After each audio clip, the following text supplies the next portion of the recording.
AP cabinet decisions reverse tendering రద్దు చాలా కీలకమైన నిర్ణయం సార్. జగన్మోహన్ రెడ్డి అధికారంలోకి వచ్చిన తర్వాత గతంలో ఉన్న టెండర్లనన్నీ రద్దు చేస్తూ మేము రివర్స్ టెండరింగ్ చేపట్టాం, తద్వారా ప్రజాధనాన్ని వృధా చేస్తాం, ప్రజాధనాన్ని ఆదా చేస్తాం అని చెప్పి ఏదో చెప్పారు. మళ్ళీ కొత్తగా టెండర్లు పిలిచారు, ఎంత మిగిలిపోయింది అంత మిగిలిపోయింది అని చెప్పిన పరిస్థితి. సో దానివల్ల పెద్దగా ఉపయోగం ఏమీ లేదు కాబట్టి రివర్స్ టెండరింగ్ విధానాన్ని రద్దు చేస్తున్నామన్నది చాలా కీలకమైన డెసిషన్ సార్ ఇవాళ.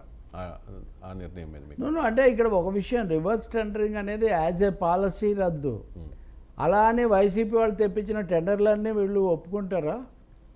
ప్రాక్టికల్గా ఒప్పుకోరు కదా.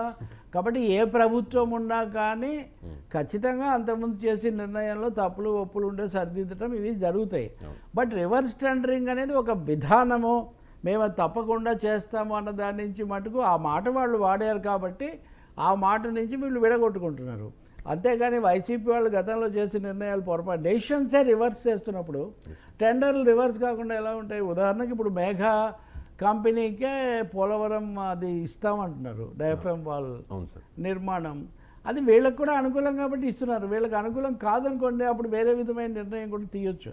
సో రివర్స్ టెండరింగ్ రద్దు అనేది more a technical decision rather than ప్రాక్టికల్గా ఎప్పుడూ గత ప్రభుత్వ నిర్ణయాల్లో మార్పులు చేర్పులు ఉంటాయి. ప్రజలు అధికారం ఇచ్చారు కదా ఈ ప్రభుత్వానికి.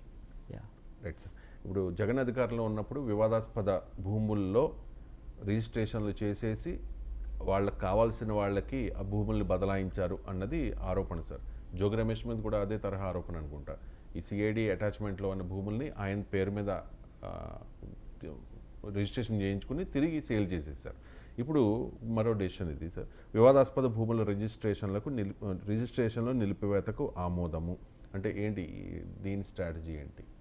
అంటే మొత్తం ఇప్పుడు భూములన్నిటి మీద, రకరకాల భూములు, అజైన్ భూముల మీద కూడా సమస్యలు ఉన్నాయి. వీటన్నిటి మీద ఒక అఖిలపక్షం లాంటిది జరిపి ఒక వైఖరి తీసుకోవడం చాలా మంచిది.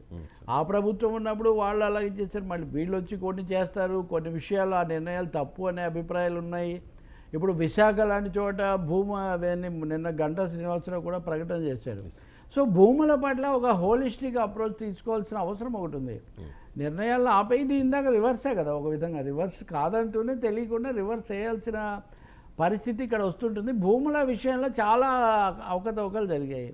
వాటిని చక్కదిద్దడానికి ఏం చేసినా మంచిదే. ఇప్పుడు ఆపేయడం కంటే, ఆపేయడంతో పాటు తర్వాత కార్యాచరణ ఎలా ఉంటుంది, వాటిని ఎలా కాపాడుతారు, ఆ విషయాలన్నీ బయట పెడతారా? ఇప్పుడు మదనపల్లిలో పెద్దిరెడ్డి రామచంద్రారెడ్డి ఆఫీస్ తగలబెట్టి అది అయింది, ఏమైంది? ఇప్పటివరకు ఏం వివరాలు ఏం బయట పెట్టట్లేదు ప్రభుత్వం. కాబట్టి ఆపేయడంతో పాటు వివరాలు పంచుకోవాలి ప్రజలతో. అప్పుడు పూర్తి పబ్లిక్ కూడా తమకు ఉన్న సమాచారం ఇవ్వడానికి అవకాశం ఏర్పడుతుంది.